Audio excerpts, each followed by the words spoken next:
अंधारात होरपळणाऱ्या शेतकऱ्यांचा आक्रोश जिल्हाधिकाऱ्यांपर्यंत। वीज न्यायासाठी भारतीय किसान संघाचा सांगलीत निर्धाराचा मोर्चा। शेतकऱ्याचं शेतात पीक उभं राहण्यासाठी रक्त घाम सांडला जातो, पण वीज नसल्याने ते पीक जळतं। याच वेदनेचा, अन्यायाचा आणि संघर्षाचा आवाज घेऊन भारतीय किसान संघाच्या नेतृत्वाखाली सांगलीतील शेतकरी रस्त्यावर उतरले।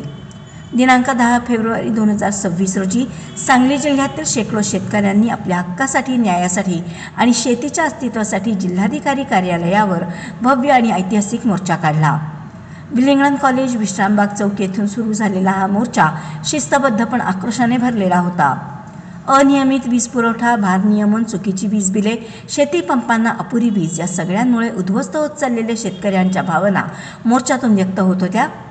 शेतकऱ्याला वीज नाही म्हणजे जीवन नाही, हे वास्तव या मोर्चातून ठळकपणे समोर आले।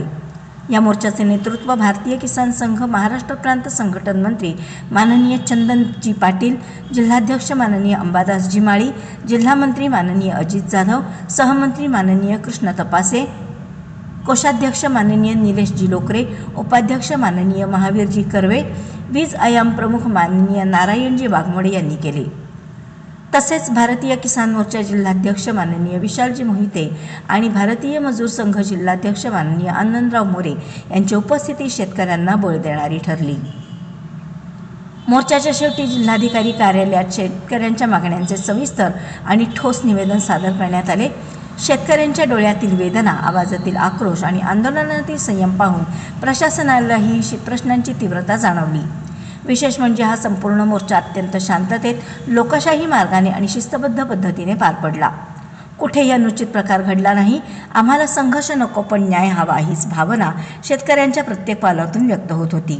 हा मोर्चा म्हणजे केवळ मागण्यांचा संच नव्हता, तो होता शेतकऱ्यांच्या अस्तित्वाचा लढा, शेती वाचवण्याचा निर्धार आणि अन्यायाविरुद्ध शांत पण ठाम इशारा। सामोरे जातो त्याच्यामध्ये जंगली श्वापद असतील, बिबट्या असेल, बऱ्याच ठिकाणी आता विषारी सापांसारखे सर्पदंश होऊन काही कॅज्युअलिटी झालेल्या आहेत। काही शेतकरी दगावल्याच्या घटनाही आपल्या सांगली जिल्ह्यामध्ये आहेत। रात्रीच्या वेळेला पंप बंद पडतो, वारंवार वीज जाते, मोटर बंद पडल्यामुळं शेतकऱ्यांना मनस्ताप सहन करायला लागतं। रात्रभर त्या शेतकऱ्यांनी दिवसभर शेतीमध्ये राबायचं, रात्री राबायचं, यापेक्षा दिवसा जर त्यांना विनाखंडित वीज मिळाली तर ते शेतकरी सुखा समाधानानं रात्री घरी झोपतील, त्यांचं आरोग्य व्यवस्थित राहील। दुसरी जी आमची मागणी आहे ती शेतीला आता गेल्या 2 वर्षापासून नवीन वीज कनेक्शन बंद केलेले आहेत, ते नवीन वीज कनेक्शन तात्काळ सुरू करण्याची आमची मागणी आहे। मागेल त्याला नवीन वीज कनेक्शन मिळाले पाहिजे, ही आमची मागणी आहे। तिसरी जी आमची मागणी आहे ते सोलर पंपाची सबसिडी हे शेतकऱ्यांच्या खात्यावर डायरेक्ट जमा करा। त्यांना ज्या ठिकाणी सेवा मिळेल, जो सेवेची हमी देईल, जो गॅरंटी देईल, उद्या काही प्रश्न आले, त्या पंपाचे मोडतोड आले, मेंटेनन्स आले, बंद पडले, तर तो शेतकरी त्या पुरवठादाराच्या दारात जाऊन बसून तो त्यांच्याकडून सेवा मिळवू शकेल। त्यांना त्यांचे पंप खरेदी करण्याचे पूर्ण अधिकार मिळाले पाहिजेत। जर तुम्ही डायरेक्टली सबसिडी त्या शेतकऱ्यांच्या खात्यावर जमा केली तर ते शेतकरी त्यांना पाहिजे त्या पद्धतीचे, पाहिजे त्या क्वालिटीचे, पाहिजे त्या खोलीचे पंप तो खरेदी करू शकेल। खऱ्या अर्थानं सोलरची जी पूर्ण देशभर आता आपल्याकडे योजना चालू आहे, त्या सोलरच्या पंपाची हे त्या शेतकऱ्यांना लाभ मिळतील।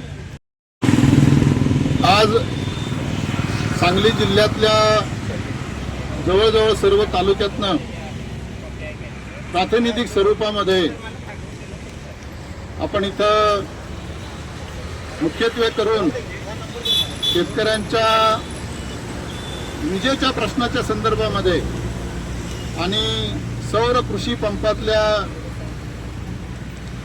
ज्या काही अडचणी आहेत त्या अडचणींच्या संदर्भामध्ये माननीय जिल्हाधिकारी साहेबांना निवेदन देण्यासाठी आणि आपल्या मागण्या त्यांच्यासमोर ठेवून काही चर्चा करण्यासाठी आपण आज मोर्चा काढलेला आहे। ही जरी संख्या कमी असली तरी मी मगाशी म्हटलं तसं प्रातिनिधिक संख्या आहे। त्या सगळ्या मागण्या या अतिशय रास्त मागण्या आहेत, शासनाच्या विचाराधीन आहेत. जसं प्रवासामध्ये लक्षात आलं की लातूर जिल्ह्यामध्ये ज्या वेळेला कार्यकर्त्यांबरोबर हा सगळा विषय बोलत असताना त्या ठिकाणी लक्षात आलं की सर्व तालुक्यांमध्ये आज लातूरमध्ये दिवसा वीज मिळत आहे. सांगली जिल्ह्यामध्ये काय अडचण आहे? सांगली जिल्हा पण महाराष्ट्रामध्ये आहे, लातूर जिल्हा पण महाराष्ट्रामध्येच आहे. हिंगोली जिल्ह्यामध्ये असाच विषय जेव्हा कार्यकर्त्यांबरोबर आपण बोललो तिथे पण लक्षात आलं की